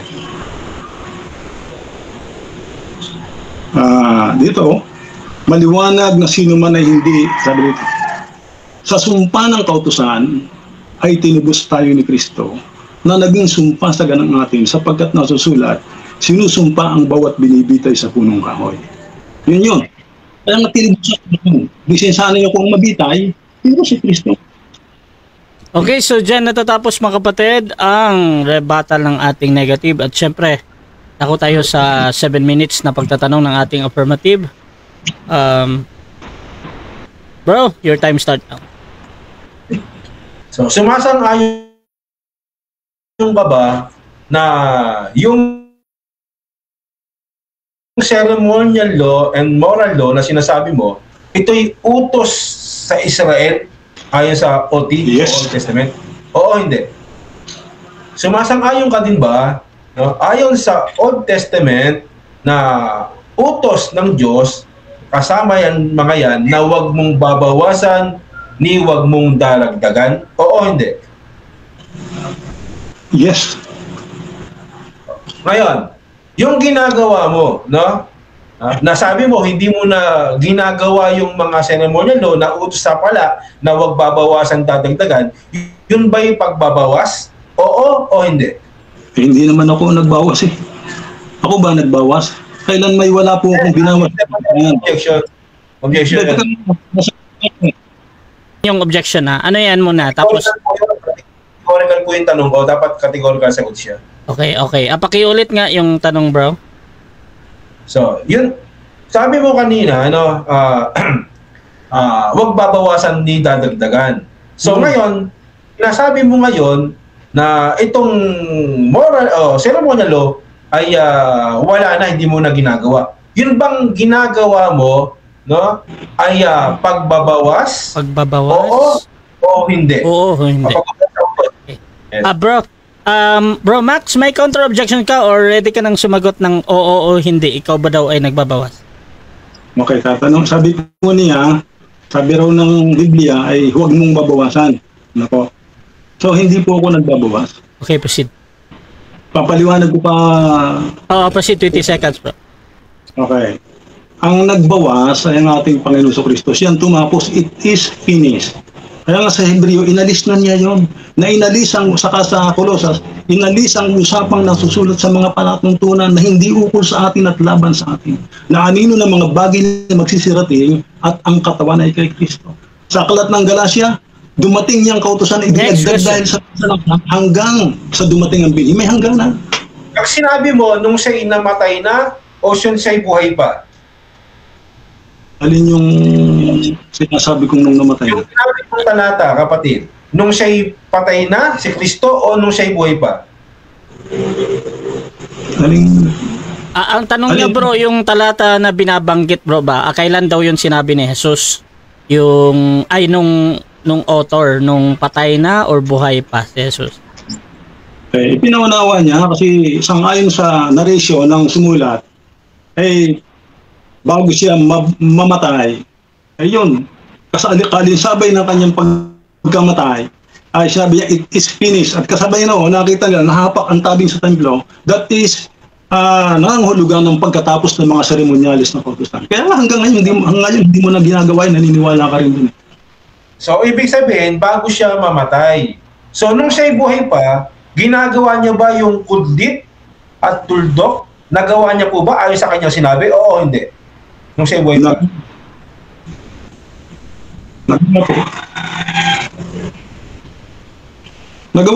Nagawa ni Kristo. Okay. So, tanong, ano ba talaga ang totoo? Nagawa niya ba? O ipinako niya, hindi niya na nagawa? Ano yun? Ikaw ang, kumbaga, inilalarawan mo lang. Pwede sabihin, ipinako, nagawa rin niya. Nagawa rin niya. Kasi lahat ng kautusan ay ginawa niya. Kasi kung meron siyang nilabag, ay lalabas na siya nagkasala. Sangayon sa 2 Pero 2:22, na siya'y hindi nagkasala ni kinakasama ng therefore wala siyang. So sabi mo ginawa niya, no? Ang kautusan. Ibig bang sabihin, kailangan mo ding gawin yon dahil ginawa niya bilang tagasunod ni Kristo? Oo, hindi. Maliwanag sa akin, depende sa kautusan. May kautusan dapat kong gawin at pinagagawa ni Kristo at mayroong kautusan hindi ko na kailangan gawin. Tinubos niya na ako doon. So, depende. Ngayon, ito ang iwan kita dyan, kapatid, no? So, dito, no, sabi dito, no, na saan ba si Kristo? Tayo, no? Tayo, no, bilang mga tuli sa puso, no? Bilang tayo mga tuli sa puso, no? Tayo ba'y tumanggap, no? Ayon, no, sa sulat ni Kristo at hindi sa tapyas ng bato? Oo. Hindi. Okay, ulit. Tayo, no, at bilang ministro si Kristo ng bagong tipan, tayo ba, no, ay sulat ni Kristo sa puso o ayon sa bato o sa kautusan o sa utos? Oo, hindi. Medyo gray yung tanong kasi yung talata, ang sinasabi niyan, kayo, ibig sabihin yung mga kilos ninyo ay kayo yung mga sulat na nababasa ng mga tao. Kaya hindi naman yung ibase ang tanong kayo ba'y sulat sa bato? Hindi naman ako sulat sa bato. Diba? Ganon. Hindi ako sulat sa bato. Sabi mo, hindi ka sulat, no, ayon sa bato. Ngayon, ginagawa mo ba yung ayon sa sulat sa bato? Oo o hindi? Yun din kasi ang isinulat sa puso ko, kung kaya yun din ang ginagawa ko, hindi na matabago yun. Wala na yung bato kasi, saan mo hahanapin yung bato, wala na nga. Ba't alam mo yung huwag kang papatay, huwag kang magnanakaw, wala namang bato. Alam ko rin. Okay, so sabi mo, no, ginagawa mo yung ayon sa bato. Yun bang ayon sa bato, ito ba'y nasusulat doon sa sulat ayon sa kautusan ng Israel o nasusulat ayon doon sa ilalim ng kautusan sa bagong tipan? Yun din naman yung tapos ka na. Yun din ang kautusan. Kung ano yung nakasulat sa bato ay isinulat na nga sa puso. Para nga sabi doon, hindi nyo na makakalimutan yung puso at isipan. Ang pinagsulatan naman noon ay Huda at Israel. Magiging kabahagi ka lang noon kung iaanib ka sa ating sa Israel. Hindi naman kita kasali doon. Pero palibasa ako yung Hudyo sa Espiritu, ay naiintindihan ko yon na hindi naman napagod isinulat sa puso at isipan ko yun. Kaya nga alam ko yung kautusan yung 10 utos ay alam ko. Kahit wala yung bato. So, sabi mo, no, sinusunod mo pa rin ng bato. Okay, so dyan natatapos mga kapatid ang ating second stage ng debate. At before natin puntahan ang ating final conclusion, shoutout muna sa ating nasa live, si Romel Baklas, sabi niya, sure, lutang yan si Eric. May hangover pa yan mula pagkatalos niya sa akin. At shoutout din kay Richard Garete Thompson. At God bless you, Bro Max. Shoutout din kay Aldwin Rafael. Sana friendly discussion, love you both. I'm STA. Shoutout din kay Alan Darusin. Bro Eric, pag sinabi mong hintil ay gumagawa ng kautusan ayon sa sarili nilang gaya. Pag sinabi mong Hudyo, magawa sa katwiran ng Diyos, kaya nga sa Acts 2 ay maraming hintil na nag-convert bilang Hudyo. At shoutout din kay Dino Diaz, Pastor Dino ng Baptist, mga kapatid. Dito din mga kapatid, shoutout din kay Ariel Duhapa, ayan. Kay Gladys Claire Gularan, ayan. Joel Manalad, walang katutunguhan tong debate na to. Shoutout din kay Angelo Lucky Reyes, Mateo Marcos Lucas at Juan under by Old Covenant. Shoutout din kay Boboy, watching daw siya, hindi naunawaan ni Eric Santos ang topic. At shoutout din kay Doni Monongson, ang lumang tipan kautusan ay binago na wala na tayo sa lumang kautusan na sa bagong tipan kautusan na. At shoutout din kay Benny. Ay, ito, Benny.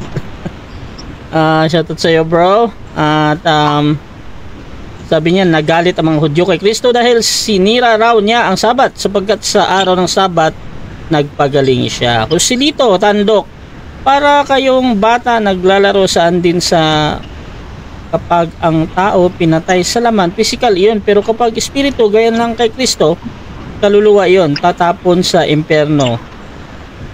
At kay Arkanghel Miguel, ang ugali ng ROG ang halimbawa ng baboy na hindi dapat kainin. At shoutout din kay Amy Alfonso, syempre Angelo Lucky Reyes, Romans 10:4, sapagkat si Kristo ang kaganapan ng kautusan upang ituring na matuwid ng Diyos ang sinumang sumasampalataya sa Kanya. Shoutout din kay Ray Pilapel Jr., hanggang pangarap na lang to si Romel. Baklas na panalo siya sa debate nila Pastor Eric. Shoutout din kay Aladin Gregorio, Jesler Alimes, Israel lang may bagong tipan, nakitipan lang tayo sa kanila. So mga kapatid, dako tayo sa final conclusion. Syempre mauna dito si Brother Max ng Seventh Day Adventist. Time start now, bro. 5 minutes. Okay. Alam ko naman ang gustong dalahin ng aking diskusyon. Kaya hindi ko alam na hindi naman pala kaya niyang titindig. Wala hindi ko alam kung saan ko siya bubutasin kasi wala namang naititindig. Kaya yung aking mga tanong hindi ko naman naibigay ng maayos. So, sa aking konklusyon, dito napatutunayan natin kung sino talaga yung hintil at sino ang ayaw pasakop sa kautusan ng Diyos. Sapagkat ang kaisipan ng laman ay pakikipag-alit laban sa Diyos. 8:7 ng Roma. Sapagkat hindi na pasasaklaw sa kautusan ng Diyos, ni hindi nga maaari. At ang nangasalaman ay hindi nakalulugod sa Diyos. So kapag ang isang tao ay ayaw sa kautusan, katulad ng sabi niya sa akin kanina, alam ko hinuhuli niya ako Yun bang mga kautusan ay binigay sa Israel? Correct. Ang sunod sana niyang tanong din, ba't ka sumusunod? Hindi ka naman Israel. Israelita na ako sa Espiritu. Therefore, kabahagi ako sa mga kautusan ibinigay sa Israel. Kaya nga, Sabat ang pangiling ko, hindi linggo. Ang linggo, wala namang utos sa Biblia ang ipangilin mo ang linggo. Kundi ay nag-utos ni Constantino na pagano. Ay ako'y under na kababayan ako ng Diyos. Under law of God. Kaya ang sinusunod ko, yung pangiling na Sabado. Yung kautusan ng Diyos. Yung labas sa utos ng Diyos ay hindi ko sinusunod sapagkat ang mga bagay na yaon ay nagiging dahilan upang mawaging walang kabuluhan ang pagsamba ko sa Kanya. Marcos, Kapitulo 7. Nagiging walang kabuluhan ang pagsamba niyo sa akin. Sabi roon, sapagkat inyong itinatakwil ang utos ng Diyos at inyong pinangahawakan ng mga turo at aral ng mga tao. Walang kabuluhan ang pagsamba niyo sa akin. Yun ang sabi. Alam ko, kaya nga, para magkaroon ng kabuluhan, bilang hintil na naging Kristiyano, o naging Israel, o naging Hudyo, ako'y napasasakop na sa kautusan ng Diyos. Wala namang ibang pinagbigyan ng Diyos ng kanyang mga kautusan kundi Israel. Kaya, ano bang sinusunod na utos ni Pastor Villanueva? Eric? Meron ba siyang ibang utos na sinusunod na hindi galing sa Israel? Pag sumita siya ng Biblia, ay lahat Israel lang may sulat niyan. Israelita. O kung hintil man, ay naging Israel na din katulad ni Lucas. Ano? Yun ay tinanggap na rin si Kristo. Pero ang sinusulat ng mga hintil ay galing pa rin kay Kristo. Sino si Kristo? Israelita pa rin. Ha? Kaya pag sinabi niyong ang kautusan ay sa Israel lamang, ang sagot ko dyan, yes. Eh kung hintil ka, hindi nga para sa iyo yan. Alin ang para sa iyo? Utos ng pagano. Kaya nga sabi rito, sapagkat ang kaisipan ng laman, nananatili ka pa rin sa laman. Hindi ka napasasakop sa Espiritu. Yun ay pakikipag-alit laban sa Diyos. Ang sabi ni Pablo, sapagkat hindi napasasaklaw sa kautusan ng Diyos. Alin yung laman, yung mga ayaw. Hindi ka alit nga, ikaw ang nakikipag-alit. Ang Diyos ay hindi galit sa iyo. Kaya nga lagi kang pinatawag being reconciled to God. Tayo'y makipagkasundo sa Diyos. Sapagkat ayaw ng Diyos na tayo'y lumalayo sa Kanya. Yun ay tayo nakikipagalit sa pamamagitan ng paglabag natin sa Kanyang kautusan, sa Kanyang kalooban. Hindi ang lahat ng tumatawag sa aking Panginoon, Panginoon ay papasok sa kaharian ng langit. Kaya hindi yung bawat Kristiyanong Panginoon, Panginoon ay tunay na iglesia na papasok. Hindi. Sino papasok? Yung gumaganap ng kalooban ng aking Amang nasa langit. Anong sabi, anong kalooban? Sa aklat ng mga awit, aking kinalulugarang sundin ang iyong kalooban, O Diyos ko. Oo, ang iyong kautusan ay nasa loob ng aking puso. Kaya kapag ikaw ay nasa Diyos, ikaw ay na kay Kristo, ibinigay sa Yesu Kristo. Ikaw ay iniwanan ng halimbawa upang magsisunod sa mga hakbang niya. Si Kristo ang ulo ng iglesia. Alangan namang hiwalay ang ulo sa katawan. Pag ang Sabado, pag Sabat, ang ulo'y naroon sa sinagoga at sumisimba. Kaya lang ang ikaw katawan ay wala. Ay di yung ulo ay multo ang tawag dun sa amin, dito sa amin. Kaya time na bro. Okay, so dako tayo mga kapatid sa final conclusion din ng ating affirmative. Brother Eric, your time start now. Yes. So ito yung ating conclusion sa ating debate, no. Ito pong nakita naman po natin, no, na itong ating kaibigan ay manlalabag po ng kautusan. No? Nasabi niya, ito sa Israel. Pero gaya na sinabi natin, 50-50 po yung sinusunod niya. Na? Si Kristo, sabi niya naman, sinunod daw lahat. Tapos sila, sinusundan nila si Kristo, pero 50-50 ang ginagawa nila. Ha? Ginawa ni Kristo daw yun nung nabubuhay siya. Pero sila, no, hindi nila ginawa ang ayon sa ginawa ni Kristo. Bakit po natin nasabi? Kasi nga, manlalabag sila sa kautusan na ibinigay sa Israel. Kasi yung kautusan na ibinigay sa Israel, gawin mo lahat eh. Huwag kang magbabawas, huwag kang magdadagdag. So sila, binawasan nila, dinagdagan nila. Yan ang naging problema dyan. Bakit dinagdagan? Kasi nga, yung sinasabi nila, sinulat sa puso, yun din daw yung sulat sa bato. Ay hindi. Tapos sabi niya, sa ating binigay na talata, tayo na sulat ni Kristo. O ibig sabihin, hindi sa bato. Kasi tayo sulat ni Kristo. Pag sinabi sulat ni Kristo, under ka ng faith o ng grasya ayon sa utos ni Kristo. Kita nyo, babasahin natin sa Korinto. Yamang nahayag na kayo sulat ni Kristo. Sulat tayo ni Kristo. Kaya nga itong sulat ni Kristo, itong sinasabi ni Kristo, ang sabi doon sa 69 ng John na ang aking sinasabi ay pawang espiritu. Pawang buhay. So doon po tayo, nasa pawang espiritu at pawang buhay. Ano yun? Ang sabi dito, hindi sa sinulat sa tinta, kundi sa espiritu, at ng buhay na Diyos, hindi sa mga tapyas ng bato, kundi sa tapyas ng pusong laman. So, hindi po sa tapyas ng bato, yung pawang espiritu at pawang buhay. Kasi ang ginawa nila, yung tapyas sa bato, yun yung kanilang kautusan na hindi naman nila nagawa lahat. Nandun yung Sabat, pumapalya sila, hindi nila nagawa perfecto. Yun daw yung sinulat sa puso. Hindi po yun. Ang sinulat sa puso, yung utos ni Kristo.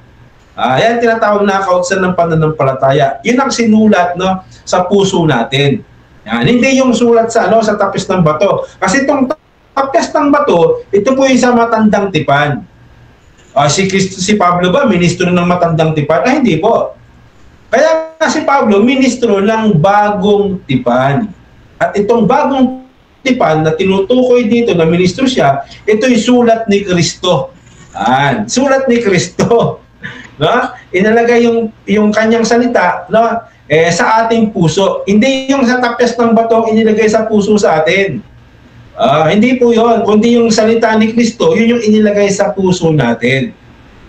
Ngayon, sasabihin, ang isang bagay no, na maraming gaya ng mga sagot ng ating kaibigan, no, medyo natitindihan siya, natitigil po siya, no, sa mga tanong natin, no, na sinasabi niya, hinuhuli natin siya. Totoo, hinuhuli talaga kita at nahuhuli ka. No? Nahuhuli ka sa iyong mga sagot. No? Iniisip mo mabuti yung mga katanungan ito kung paano mo lulusutan. Kasi may sinabi ka na hindi mo pa pwede sa Biblia kasi kukontra, kaya lang nasasabi mo pa rin.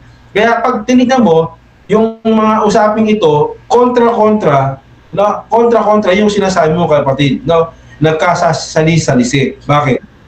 Bakit po? Kasi nga, nagpapanggap ka nga Hudyo sa kautusan, gayong ikaw naman ay hindi Hudyo sa kautusan. Kasi sabi mo, sa Israel, no, ang gumawa ng kautusan. Hindi po Israel ang gumawa ng kautusan. Ang Diyos ang gumawa ng kautusan na ibinigay sa Israel. Yun yung aral na ibinigay sa Israel, kaya nasa kanila yung aral sa mga Hudyo. Pero ang nagbigay ng Diyos, hindi yung Israel ang nagbigay sa atin. Hindi, Diyos ang nagbigay doon sa kanila. Ngayon, ang Diyos pa rin ang nagbigay sa pamamagitan ni Kristo ng kanyang utos ayon sa bagong tipan o bagong pakikipagtipan. So, hindi yung utos nung una ang wika sa Hebreo, no, na kanilang pinagsanansangan, na kanilang hindi nila nasunod o nagawa. Hindi do yun, kundi bagong pakikipagtipan. Yan. Hindi 50-50 yun. Bago na yun.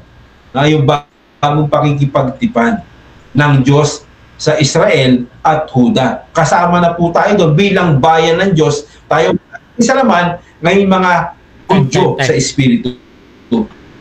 Okay mga kapatid, so dyan nagtatapos ang ating debate between Brother Eric and Brother Max. So, before natin i-end yung ating live, syempre gusto ko muna silang bigyan ng time magpasalamat sa ating mga nasa live at makakapanood pa nito. Unahin natin si Bro Eric. Bro, pasalamat ko muna, bro. Yes.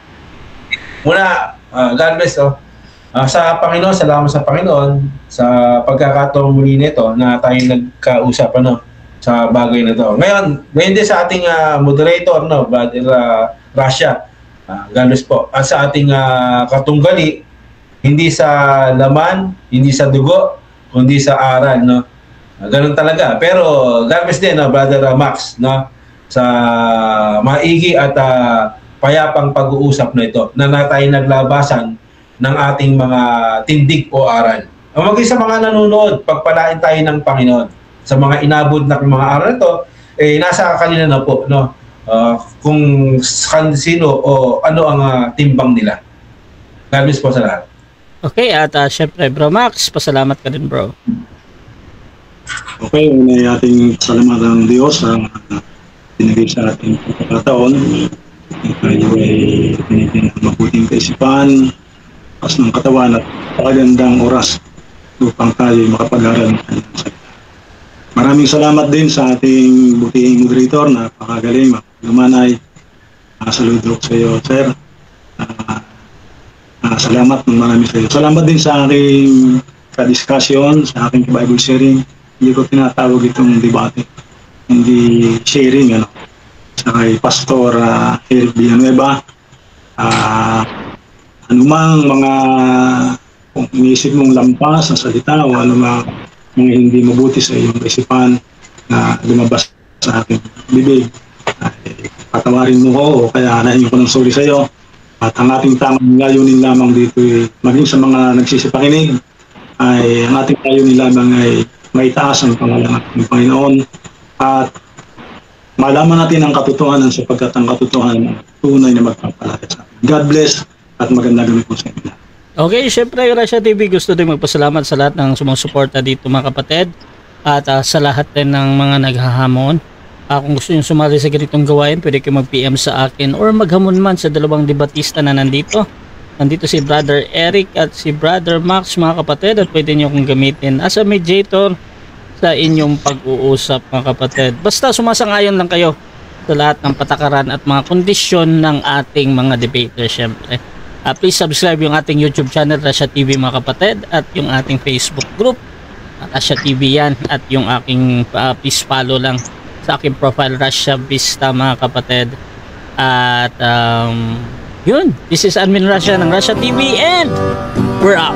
Mapalad ang bumabasa ng salita ng hula, mapalad ang nakikinig at tumutupad, mapalad ang nahahapis at sila ay aaliwin, mapalad ang nagugutom at sila ay bubusugin.